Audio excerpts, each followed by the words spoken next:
अब हम चलते हैं तीसरी अभिक्रिया पर, जिसको बोलते हैं विस्थापन अभिक्रिया। इसका इंग्लिश होता है डिस्प्लेसमेंट रिएक्शन। और विस्थापन अभिक्रिया का जो डिफिनेशन है वो क्या होता है, कह रहा है कि वह रासायनिक अभिक्रिया जिसमें अधिक क्रियाशील तत्व एक अपने से कम क्रियाशील तत्व को उसके यौगिक से विस्थापित कर देता है, अर्थात हटा देता है। विस्थापन का मतलब होता है हटाना, माने अलग होना। तो अभी आप जैसे विस्थापन को समझने के लिए सबसे पहले अपने क्लास में जाइए और क्लास में ये देखते हैं कि जैसे एक थोड़ा झगड़ालू जो बच्चा होता है और डेस्क पर बैठे हैं 3 बच्चे, और जो झगड़ालू बच्चा आता है और शरीफ बच्चे को कहता है हटो यहाँ से, यहाँ हम बैठ जाएंगे। तो क्या करता है, उसको डिस्प्लेसमेंट करके उसके स्थान पर अपने काबिज हो जाता है। वही व्यवहारिक इसमें भी होता है, विस्थापन अभिक्रिया में सेम टू सेम। लेकिन विस्थापन अभिक्रिया क्या होता है, 2 प्रकार का। क्या होता है, 2 प्रकार का। एक होता है एकल विस्थापन, जिसको बोलते हैं सिंगल डिस्प्लेसमेंट। क्या बोलते हैं, single displacement, single displacement reaction. अब सिंगल डिस्प्लेसमेंट क्या होता है, एक ही तत्व होता है जो अपने से कम सक्रिय तत्व को विस्थापित कर देता है। जैसे एग्जांपल के रूप में हम लेते हैं एकल विस्थापन में, जैसे हमारे पास लोहा है। क्या है, लोहा। लोहे के चूर्ण को जब कॉपर सल्फेट के विलयन में डालोगे तब क्या होगा, जो लोहा है कॉपर को इसके सल्फेट से विस्थापित कर देगा, बनेगा FeSO4 और सल्फेट बेचारा अलग हो गया। एक कॉपर क्या हो गया, अलग हो गया, सल्फेट जो है आयरन के साथ जुड़ गया। तो यहाँ जो है आयरन क्या है, जो लोहा है कॉपर से अधिक सक्रिय है, इसलिए कॉपर को बगेर देता है, हटा देता है। देख लिया यहाँ पे, उसकी दोस्ती हटा दी, इससे दोस्ती तोड़ दिया, अपने इससे दोस्ती लगा ली सल्फेट से, और कॉपर को क्या किया, विस्थापित कर दिया। ये इसमें जो है एक ही तत्व होता है जो दूसरे तत्व को क्या करता है, विस्थापित करता है। उसी तरह से अन्य भी एग्जाम्पल है, जैसे हमारा पीबी है, लोहा देखिए, पीबी बोल रहा है, सीसा। पीबी जो है ये CuCl2 किसका फार्मूला है, CuCl2 जो है आपका ये क्या नाम है, कॉपर, लेकिन इसमें एक क्यूप्रस क्लोराइड का है। किसका है, क्यूप्रस क्लोराइड। जब क्यूप्रस क्लोराइड का है, चाहे कॉपर क्लोराइड भी इसको बोलते हैं, क्या बोलते हैं, कॉपर क्लोराइड। जब लोहा लेड के साथ जब रिएक्ट करेगा, पीबी किसका फार्मूला है, लेड का, तो ये जो है कॉपर को अलग कर देगा। क्या होगा, PbCl2 और प्लस पी, यहाँ Cu जो है अलग हो जाएगा। ये सिंगल विस्थापन होता है, इसमें एक ही तत्व जो है दूसरे तत्व को हटाने का प्रयास करता है क्योंकि वह अधिक सक्रिय होता है। और दूसरा जो रिएक्शन होता है वे होता है द्विविस्थापन। द्विविस्थापन को समझने के लिए एक थोड़ा शरीफ होता है, दोस्ताना निभाना चाहता है, प्यार से आकर कहता है। क्या होता है, द्विविस्थापन, या इसको डबल विस्थापन बोलते हैं। उभय अपघटन या विस्थापन, डबल डिस्प्लेसमेंट, उभय विस्थापन। उभय का मतलब दोनों विस्थापित होते हैं, उभय विस्थापन या उभय अपघटन अभिक्रिया भी इसको कहा जाता है। वे अभिक्रियाएं जिसमें अभिकारक अभिक्रिया के आयन मूलकों में परस्पर विनिमय द्वारा नए उत्पाद बनाते हैं, उभय अपघटन कहलाते हैं। इसमें दोनों आपस में चेंज होते हैं। जैसे हमारे पास Na2SO4 है, Na2SO4 है, किसका फार्मूला है, सोडियम सल्फेट का है। जब सोडियम सल्फेट का है तो ये क्या करेगा, ये जो है BaCl2 से क्रिया करेगा। तो यहां क्या होता है, ध्यान से देख लो। यहां जो है सबसे पहले जो सोडियम है Na+ में और सल्फेट आयन में टूटता है, सल्फेट आयन में टूट जाता है। उसी तरह से यहां पे Ba है, ये भी क्या होता है, Ba+ में और Cl- में टूट जाता है। अब यहां पर तो दोनों के चार्ज इक्वल है। ऐसा कब होगा? देखो इधर, यहाँ इस पर सिंगल चार्ज है तो ये कहाँ जाना चाहेगा? अपने लाइक के पास, क्योंकि क्लोराइड के पास भी सिंगल चार्ज है और सल्फेट जो है अपने लाइक के पास जाना चाहेगा। तो इस तरह से आपस में चेंज कर देते हैं। सोडियम कहता है बेरिलियम से, ये बचवा तनी हट जाओ, आप यहाँ से हट जाइए, हमारे लायक है, इससे दोस्ती हमारी अच्छी बनेगी।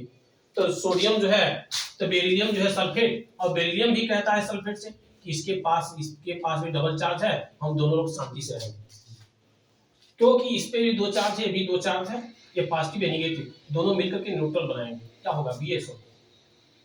क्या हो जाएगा? BSO और प्लस, और ये जो है इससे रिएक्ट करेगा, जो सोडियम आयन है क्लोराइड आयन से रिएक्ट करेगा तो क्या बनेगा? 2NaCl, नमक बन जाएगा। ध्यान से देखना। तो यहां पर क्या होगा? द्विविस्थापन। यहां पे दोनों की सहमति है, यहां ऐसी अभिक्रिया को हम द्विविस्थापन कहते हैं। उसी तरह से एक एग्जांपल और लेते हैं उभय विस्थापन के एक एग्जांपल और ले लेते हैं, आपको अच्छी तरह से समझ में आ जाएगा। वो छोटा लेंगे एकदम, जैसे आपके पास AgNO3 है। क्या है? AgNO3 है। ये जो है पोटेशियम क्लोराइड से रिएक्ट करेगा। किससे? पोटेशियम क्लोराइड से। क्या बनेगा? ध्यान से देख ले कैसे बनेगा। तो ये भी उसी तरह से दो भाग में टूटेगा। ये Ag+ माने सिल्वर आयन और नाइट्रेट आयन, सिल्वर आयन और नाइट्रेट आयन में टूट जाएगा। इसके बाद सिल्वर आयन और नाइट्रेट आयन AgNO3 है। इसके बाद ये क्या होगा? ये भी टूटेगा। ये पोटेशियम आयन और क्लोराइड आयन, ध्यान से देखिए। अब ये है कि ये इसके साथ रिएक्ट कर लेगा, क्योंकि सिंगल चार्ज। ध्यान से देखें, ये इसके साथ क्या करेगा? रिएक्ट करेगा।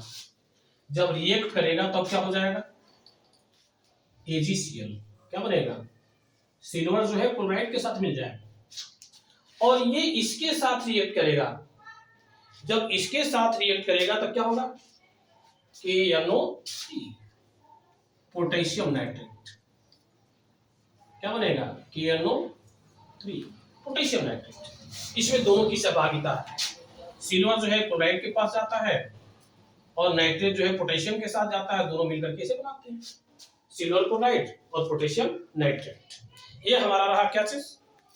विस्थापन अभिक्रिया। अब हम चलते हैं अगले टॉपिक पे।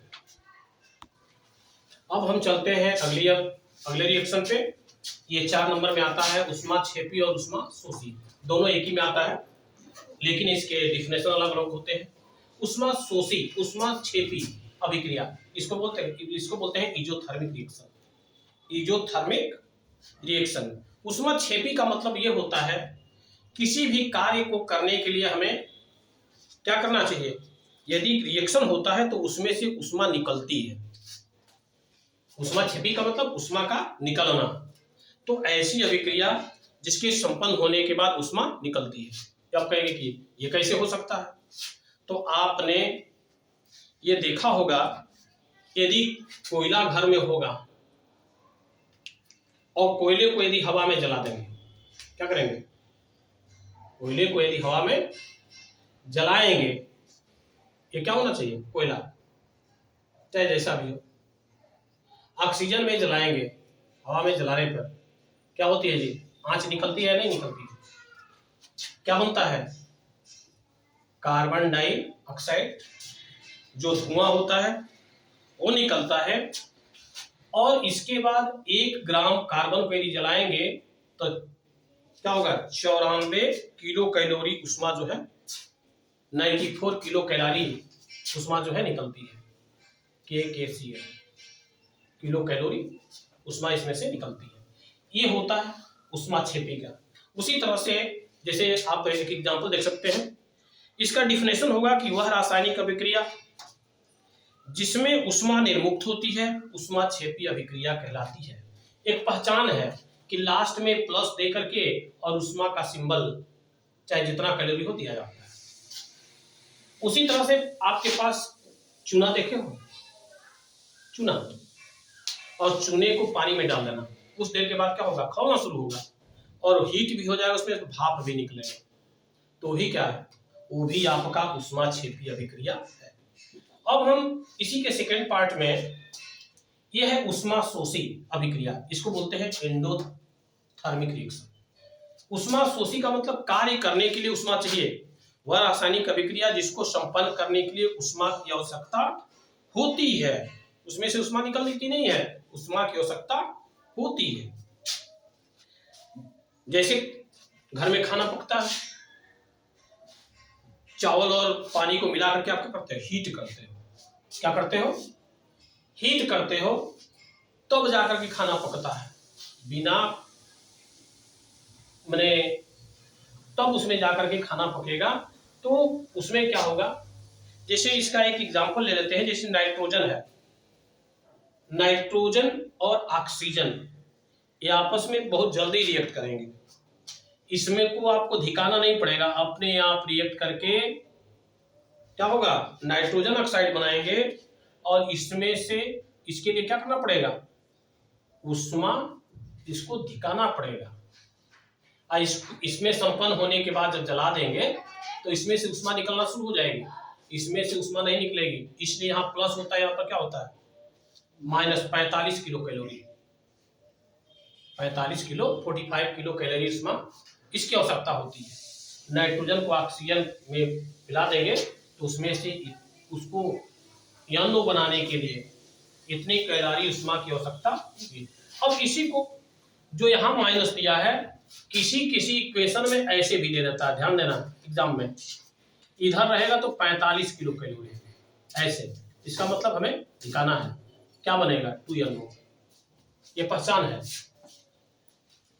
ऊष्माक्षेपी में ध्यान देना, यहाँ प्लस होगा और ऊष्माशोषी में यहाँ पर क्या होगा, माइनस होगा, ये हमारी पहचान है ऊष्माशोषी। और उसी तरह से कार्बन है और सल्फर है, क्या है, कार्बन और सल्फर को जब आपस में मिलाएंगे, जब कार्बन और सल्फर को मिलाएंगे तो क्या बनेगा, कॉपर डाइसल्फाइड,